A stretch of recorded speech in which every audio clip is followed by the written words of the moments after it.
ഭൂതപ്പാണ്ടി ഭാഗത്തേക്ക് വരുമ്പോഴൊക്കെ പഴയ വേണാടിൻ്റെ തെക്ക് കിഴക്കൻ അതിർത്തി കൂടിയായ ചെമ്പകരാമൻ പുത്തൂർ പോയി അതുവഴി തിരിച്ചു പോകുകയാണ് പതിവ്. ഇന്നും താടകമലയുടെ അടിവാരത്തെ അനന്തപുരം എന്ന സ്ഥലത്തേക്ക് പോയി പാറകൾ തുരന്നു പോകുന്ന ഒരു കനാലിന്റെ കാഴ്ചകളാണ് അവിടെയുള്ളത്. കനാലിന്റെ കരയിലെ ടാർ ചെയ്യാത്ത റോഡിലൂടെ കുറച്ചു ദൂരം മുന്നോട്ട് പോകുമ്പോൾ വഴിയിലൊരു പാറക്കൂട്ടമുണ്ട്. അതുവരേക്കും വാഹനങ്ങൾ പോകും. റോഡ് വളരെ മോശം അവസ്ഥയിലാണ് ഉള്ളത്. കഴിഞ്ഞ വീഡിയോയിൽ താടകമലയെക്കുറിച്ചും നാഞ്ചനാട് ഭരിച്ചിരുന്നുവെന്ന് കരുതപ്പെടുന്ന കൊനാങ്കി എന്ന നാഞ്ചിക്കുറവനെക്കുറിച്ചും ഞാൻ പറഞ്ഞിരുന്നു. ആ താടകമലയോട് ചേർന്നാണ് ഇപ്പോൾ ഞാൻ നടന്നു പോകുന്നത്. ദൂരെ നിന്നും നോക്കിയപ്പോൾ താടകമലയുടെ തലയായി കണ്ട ആ ഒരു ഭാഗം ആണിത്. ഇപ്പോഴും അതിന് ഒരു തലയുടെ രൂപം ഉണ്ട്. കൃത്യമായി പറഞ്ഞാൽ ഒരു തലയോട് പോലെ.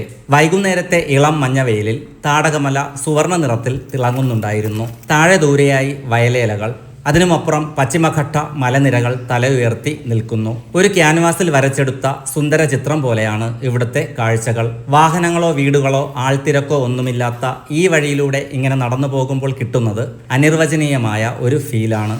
വൈകാതെ ഞാൻ ഷട്ടർ വാട്ടർഫോൾസിന്റെ അടുത്ത് എത്തിച്ചേർന്നു. വലിയൊരു പാറ തുരന്നുണ്ടാക്കിയ കനാലിലൂടെ ഒഴുകി വരുന്ന കോതയാർ നദിയിൽ നിന്നുമുള്ള ഈ വെള്ളം ഇവിടെ നിന്നും ഒരു ഷട്ടർ സംവിധാനത്തിലൂടെ താഴെയുള്ള മറ്റൊരു കനാലിലേക്കും കൃഷിയിടങ്ങളിലേക്കും ഒഴുക്കിക്കൊണ്ടുപോകുന്നു.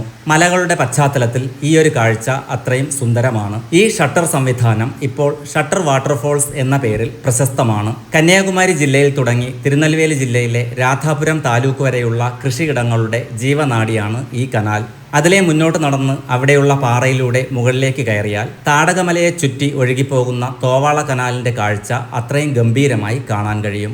ഇതൊരു വിനോദസഞ്ചാര കേന്ദ്രം അല്ല എങ്കിലും ഈ സ്ഥലത്തെപ്പറ്റി കേട്ടറിഞ്ഞ് പലയിടങ്ങളിൽ നിന്നും സഞ്ചാരികൾ ഇപ്പോൾ ഇവിടേക്ക് വരുന്നുണ്ട്. നിലവിൽ പുറത്തു നിന്നുള്ളവരുടെ അധികമായ തിരക്കോ ബഹളമോ ഇല്ലാതെ അത്രയും ശാന്തമായി തുടരുന്ന ഒരു പ്രദേശമാണ് ഇവിടം. വെള്ളം കാണുമ്പോൾ അതിലേക്ക് ചാടിയിറങ്ങുന്ന ഒരു സ്വഭാവം പലർക്കും ഉണ്ട്. ഇവിടെ കനാലിന് ആഴക്കൂടുതൽ ഉള്ളതിനാൽ നീന്തൽ അറിയാത്തവർ അതിലേക്ക് ഇറങ്ങാതിരിക്കുക. അതുപോലെ തന്നെ ഇതുപോലുള്ള പരിചയമില്ലാത്ത സ്ഥലങ്ങളിലേക്ക് വരുമ്പോൾ അല്പം മാറി നിന്ന് അവിടെയുള്ള കാഴ്ചകൾ മാത്രം ആസ്വദിക്കുന്നതാകും നല്ലത്.